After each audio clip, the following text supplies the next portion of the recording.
কথায় আছে, রাজনীতিতে শেষ কথা বলে কিছু নেই। মাত্র 1 মাসের মধ্যে ঘুরে গেল দেশের রাজনৈতিক পরিস্থিতি। লন্ডন বন্দোবস্তের আজ 1 মাস হলো। গত 13ই জুন লন্ডনে হোটেল ডরচেস্টারে অধ্যাপক ইউনূস ও তারেক রহমানের মধ্যে বৈঠকের পর উৎফুল্লিত বিএনপি 1 মাসের মধ্যে রাজনীতির আকাশে অনিশ্চয়তার মেঘ দেখতে পাচ্ছে। আবার 1 বছর আগের জুলাইয়ে বাংলাদেশ ছিল মিছিলে স্লোগানে উত্তাল। সেই স্লোগানের লক্ষ্যবস্তু ছিলেন তৎকালীন প্রধানমন্ত্রী শেখ হাসিনা। তাকে লক্ষ্য করে দেওয়া স্লোগান অনেকের চোখেই তখন শালীনতার মাত্রা ছাড়িয়ে গিয়েছিল। কিন্তু বছর ঘুরে সেই জুলাইয়ে আবার স্লোগান উঠেছে, এবারও শালীনতার মাত্রা ছাড়ানো স্লোগান। তবে লক্ষ্য বদলে গেছে, তীর এবার বিএনপি এবং দলটির ভারপ্রাপ্ত চেয়ারম্যান তারেক রহমানের দিকে।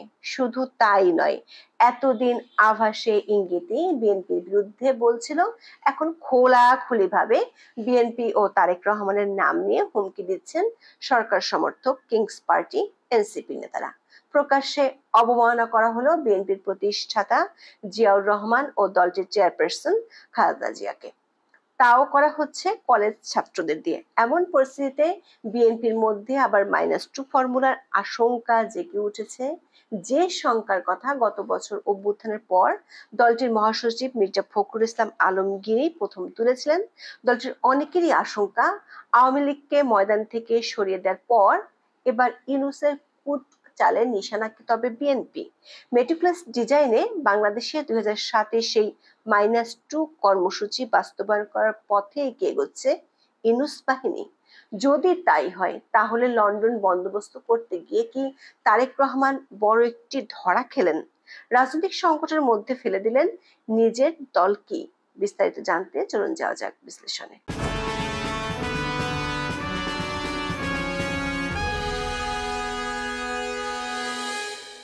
মিটফোর্টের লোমহর্ষক হত্যাকাণ্ডের ভিডিও পুরো বাংলাদেশকে নাড়িয়ে দিয়েছে। গত 9 জুলাই পুরান ঢাকার মিটফোর্ট হাসপাতালের সামনে প্রকাশ্যে পাথর দিয়ে থেতলে মারা হয় ক্ষুদ্র ব্যবসায়ী মোহাম্মদ লালচাঁদ সোহাগকে। এমনকি বিবস্ত্র করে মৃতদেহের উপর কয়েকজনকে লাফাতেও দেখা যায়। এই পৈশাচিক হত্যাকাণ্ডের ভিডিও সামাজিক যোগাযোগ মাধ্যমে দ্রুত ভাইরাল হয়ে যায়, যা দেখে সারা দেশের মানুষ শিউরে ওঠে। কিন্তু পরিস্থিতি বিবেচনায় একটি বিষয় লাউড অ্যান্ড ক্লিয়ার, এই কংক্রিটের খণ্ডটি আসলে খালেদা জিয়ার দল বিএনপিরই মাথায় এসে পড়েছে। হামলাকারীদের বিএনপি সহযোগী সংগঠন থেকে বহিষ্কার করা হলেও গা বাঁচাতে পারছে না খালেদা জিয়ার দল। মিটফোর্টে প্রকাশ্যে খুনে বিএনপি সহযোগী সংগঠনের স্থানীয় নেতাদের জড়িত থাকার খবর প্রকাশের পর বিভিন্ন ক্যাম্পাসে তারেক রহমানের বিরুদ্ধে স্লোগান ওঠে। এই মিছিলের পেছনে এনসিপি ও জামাত ইসলামের হাত রয়েছে বলে সন্দেহ করছেন বিএনপির নেতারা। 1 বছর আগের জুলাইয়ে স্লোগানের লক্ষ্যবস্তু ছিলেন তৎকালীন প্রধানমন্ত্রী শেখ হাসিনা। কিন্তু বছর ঘুরে এই জুলাইয়ের স্লোগান উঠেছে বিএনপির বিরুদ্ধে, আর এবারও স্বাধীনতার মাত্রা ছাড়ানো স্লোগানের লক্ষ্য বদলে এখন বিএনপি এবং দলটির ভারপ্রাপ্ত চেয়ারম্যান তারেক রহমান। বুয়েট, ঢাকা বিশ্ববিদ্যালয় সহ দেশের বিভিন্ন শিক্ষা প্রতিষ্ঠানে তারেক রহমানের নামে খুব বাজে ভাষায় স্লোগান দেওয়া হয়। যেমন একটি স্লোগান ছিল, চাঁদা দেই পল্টনে, চলে যায় লন্ডনে।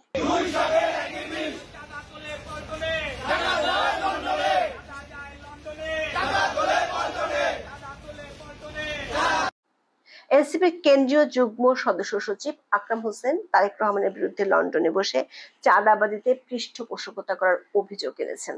তিনি তারেক রহমানকে উদ্দেশ্য করে বলেছেন, লন্ডন থেকে চাঁদাবাজদের পৃষ্ঠপোষকতা না করে আপনি দেশে এসে বিএনপিকে চাঁদাবাজদের কবল থেকে উদ্ধার করুন।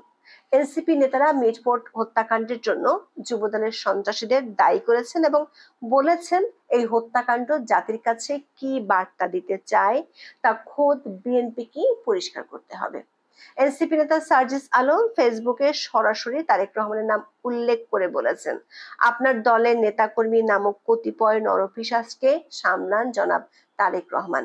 তিনি আরো বলেন, যে নিয়মে আওয়ামী লীগের করা হত্যার দায় হাসিনার উপর বর্তায়, সেই একই নিয়মে বিএনপি, যুবদল, ছাত্র দলের নেতাকর্মীদের করা খুনের দায় আপনার উপরেও বর্তায়। 13 জুলাই মিটফোর্ডের সামনে গিয়ে জড়ো হয়েছিল আইডিয়াল ও ঢাকা কলেজের কিছু শিক্ষার্থী। সেখানে তারা জিয়া পরিবারের সদস্যদের ছবি আছে এমন পোস্টার ছিঁড়ে পায়ের নিচে দেয়ার ভিডিও সামাজিক মাধ্যমে ছড়িয়ে পড়ে। এর মধ্যে আবার বিএনপির অনেক নেতাকর্মীদের মধ্যে পদত্যাগের হিড়িক লেগে গেছে। অভিযোগ উঠেছে পদত্যাগকারীদের একটি অংশ অতীতে জামাতে ইসলামীর রাজনীতির সঙ্গে সম্পৃক্ত ছিল। বিএনপির সূত্রগুলো বলছে যারা পদত্যাগ করছেন তাদের অনেকেই জামাত ঘনিষ্ঠ ছিলেন এবং বিএনপি গণতান্ত্রিক ও মধ্যপন্থী অবস্থান নিতে যাওয়ায় তারা নিজেদের জায়গা খুঁজে পাচ্ছে না। অথচ ঠিক 1 মাস আগে এই দিনটি ছিল বিএনপি নেতাকর্মীদের কাছে আনন্দের দিন। মানে গত 13ই জুন লন্ডনে অধ্যাপক ইউনূস ও তারেক রহমানের সাথে বৈঠক এবং যৌথ ঘোষণার পর দলটির নেতা কর্মীরা এই বৈঠকটিকে ঐতিহাসিক বলে দাবি করেছিলেন। তার 1 মাসের মধ্যে রাজনীতির ভিন্ন রূপ দেখতে পাচ্ছে দলটির নেতাকর্মীরা। লন্ডনে প্রধান উপদেষ্টা অধ্যাপক মোহাম্মদ ইউনূসের সঙ্গে বৈঠকের পর বিএনপির ভারপ্রাপ্ত চেয়ারম্যান তারেক রহমান দলীয় নেতৃত্বকে নির্দেশ দিয়েছিলেন কোনোভাবে সরকারের সঙ্গে বিরোধে যাওয়া যাবে না। মিয়ানমারের করিডোর এবং চট্টগ্রাম বন্দর বিদেশিদের হাতে তুলে দেওয়া নিয়েও দল মুখ বন্ধ রাখবে, হয়েছেও তাই।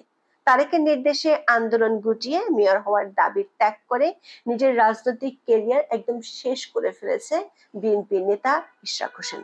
কিন্তু মিটফোর্ড হত্যাকাণ্ডের পরে সেই তারেক রহমানও ইউনূস সরকারের মতি গতি নিয়ে গুরুতর প্রশ্ন তুলেছেন।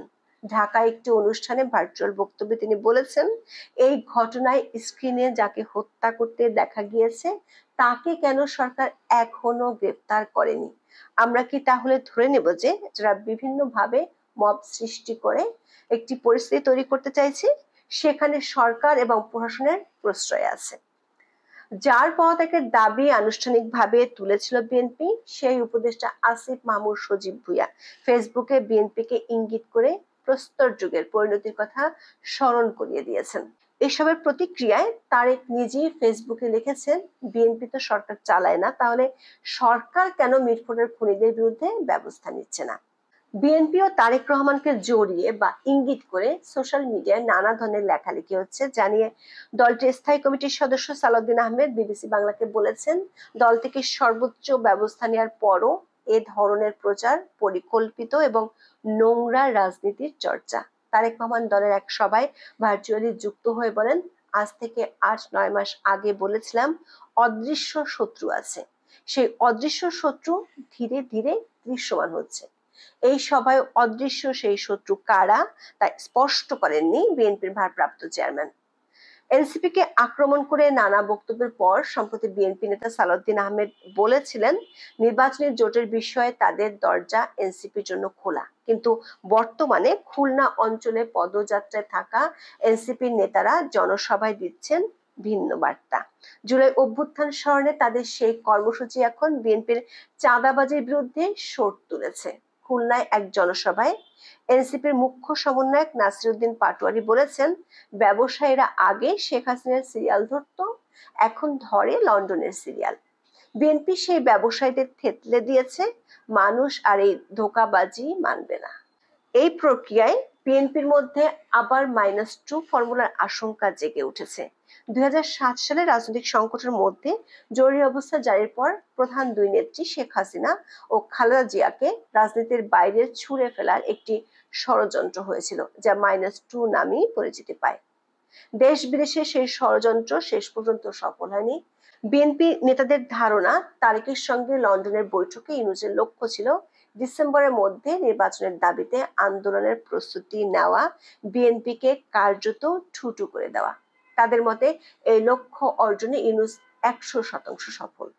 ফিরে আসার পরও নির্বাচনের দিনক্ষণ নিয়ে স্পষ্ট কিছু বলেননি তিনি। ডিসেম্বরের মধ্যে নির্বাচনের প্রস্তুতি শেষ করার কথা যে বলা হয়েছিল তা আসলে ছিল আইওয়াস।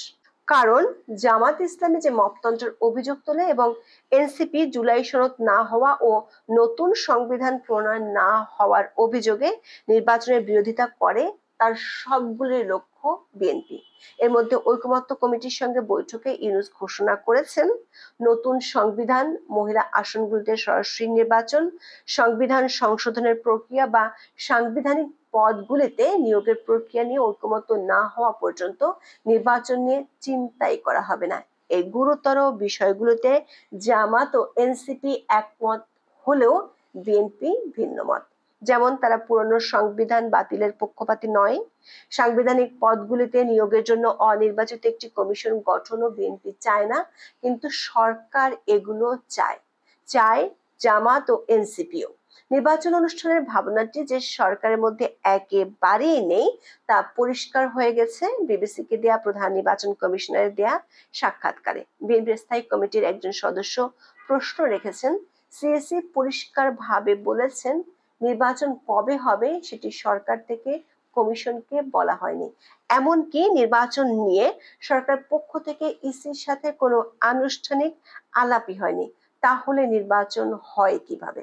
বিএনপির নেতাদের আশঙ্কা, এভাবে নির্বাচন এগোনোর প্রশ্নে বিএনপির ঘাড়ে বন্দুক তুলে দেওয়ার কৌশল নিয়েছে ইউনূস, যা নিছক ব্ল্যাকমেইল ছাড়া আর কিছুই নাই। তার আগে মেটিকুলাস ডিজাইনে -2 কর্মসূচি বাস্তবায়নের পথে এগোচ্ছে সরকার, যাতে প্রধান দুই রাজনৈতিক দল আওয়ামী লীগ ও বিএনপিকে রাজনীতির মাঠের বাইরে পাঠিয়ে সরকার সমর্থক উগ্রপন্থীদের হাতে ক্ষমতা তুলে দিতে পারেন ডক্টর মোহাম্মদ ইউনূস। তাদের আশঙ্কা, চিরুনি অভিযানে হয়তো বিএনপি নেতা কর্মীদেরকে বেশি গ্রেপ্তার করা হবে। এখন এ পর্যন্ত। সবাই ভালো থাকুন, সুস্থ থাকুন, নিরাপদে থাকুন। দেখা হবে আগামী পর্বে।